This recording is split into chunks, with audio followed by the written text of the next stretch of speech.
Azərbaycan Mərkəzi Bankı bu həftə, yəni oktyabrın 22-sində növbəti dəfə uçot faiz dərəcəsi ilə bağlı qərar verəcək. Biznes TV bu barədə Azərbaycan Beynəlxalq Bankına istinadən xəbər verir.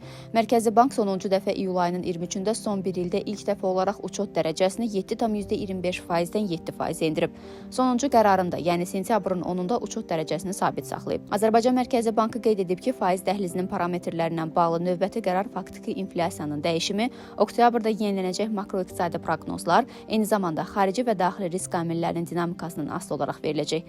Proqnozlar yenilənərkən 2025-ci ilin qalan dövrü və 2026-cı il üzrə dövlət xərclərinin gözlənilən dinamikası nəzərə alınacaqdır. Xatırladaq ki, Niderlandın ən böyük maliyyə qrupu ING avqust ayının əvvəlində Azərbaycan Mərkəzi Bankının uçot dərəcəsini qarşıdakı bir ildə sabit saxlayacağını proqnozlaşdırıldığını açıqlayıb. Fitch Solutions isə hesab edir ki, Azərbaycan Mərkəzi Bankı oktyabrın 22-si və ya dekabrın 10-da uçot faiz dərəcəsini 0,25% bəndə azaldaraq 6,75% səviyyəsinə endirə bilər.